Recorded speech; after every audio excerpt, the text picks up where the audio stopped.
Hi guys, Matt from Just Wrench It here. Today, been doing a lot of car work, but not all of it on my own. I was helping a buddy out with some work that he was doing on his minivan.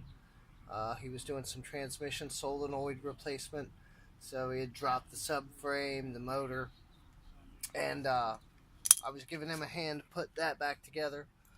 Earlier, he came over and was helping me with the inner and outer tie rods. Now, I hit record on the phone and we just kind of got to work. He didn't have a whole lot of time, so we were kind of rushing it. I wasn't doing much narration. I was just going to fill in some stuff later, but for some reason the phone stopped recording at like 40 minutes, so I'm going to have to go through that footage, but it's pretty early on before we ran into troubles, so there's not going to be a whole lot of substance there, so I apologize for that.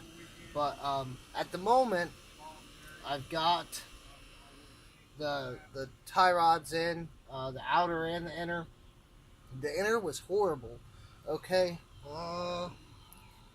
yeah, the inner was horrible. I went to Advanced Auto Parts and I rented the tool that they want to rent you, which is the big kit with the ones that most everybody's seen with the giant tube and then the kind of half open end socket that slides over the inner tie rod. Well, the problem with ours was it left too much play.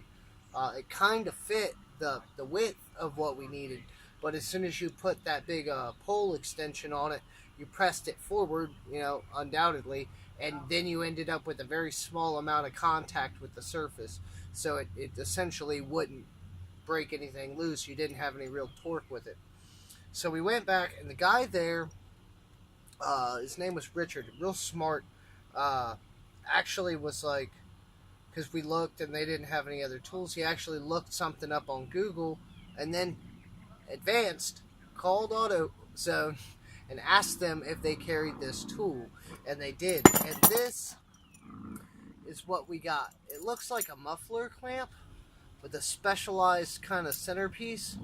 It's got a whole bunch of teeth grooved into both sides of it, and it's got a 3/8 drive square here to turn it. Kind of works like a crow's foot, sort of, except that you just kind of tighten it down on whatever you're doing. Now, the cool thing is, if you really turn this sideways and look, this thing is super thick, so it actually worked really well. I think my side here on the passenger had some thread locker on it. It was kind of a pain, quarter turn, getting it off. It was real stiff. But James's side, my buddy that was helping me, on the driver's side, once he broke his loose, he literally just spun it off and he was good. So this tool is called an inner tie rod tool. I have the package somewhere, but it is literally called an inner tie rod tool. It is at AutoZone that I know of for sure, and apparently somewhere on Google, maybe Amazon.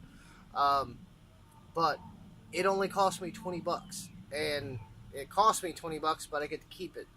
And if you're looking at this and you're coming up on some other stuff, there might be some other things you could kind of use this for, depending on what you're getting into. So that'll be interesting. But yeah, I don't really have a whole lot of footage to share with you guys about this specific repair. I will say that I didn't have a mini sledge and my rotors were seized on. So to get them off, James was beating on them with the double-ended hatchet that I have that actually has a hammerhead on it, and he broke them.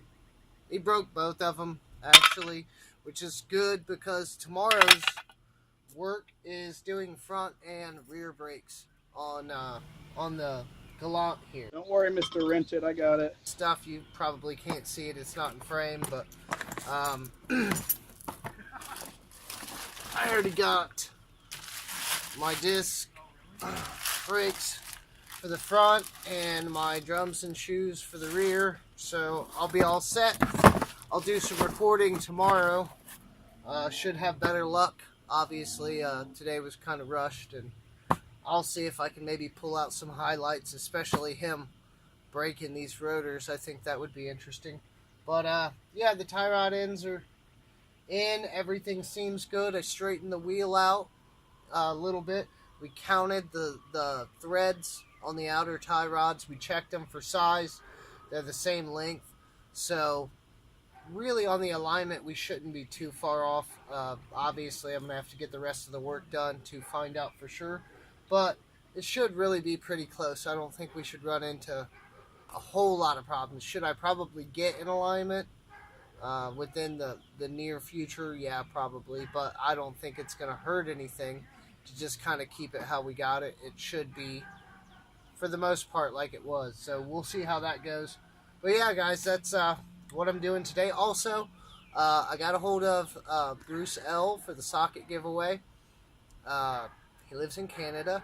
That's a interesting fact. And so I got that shipped out to him. I just got a notification on my phone earlier that it's being shipped. So I gotta remind myself to send him his tracking number. But sockets, wrenches that I gave away, I sent those out. I'm pretty sure they were received. I haven't heard anything contrary. But looks like we're going to have to do another giveaway soon. So I'll think about that tonight. Try to edit this video. And I'm going to go relax. I've been working on cars since like noon. Sadly, not a whole lot of video to share. But technical difficulties are what they are. I'm just glad to be making videos again. So I appreciate your time, guys. And tomorrow I will get much more content for the brakes that I'm doing, which, you know, should be helpful. We're going to do them all around. We got new hardware for the rear, so it should be a good video. I'm just going to pack this stuff up for the night, set it to the side, and I'm going to go get some rest. I will talk to you guys soon, and I'll be recording some more videos tomorrow, so they should be up within the next few days. Alright guys, Matt from Just Wrench It, signing off.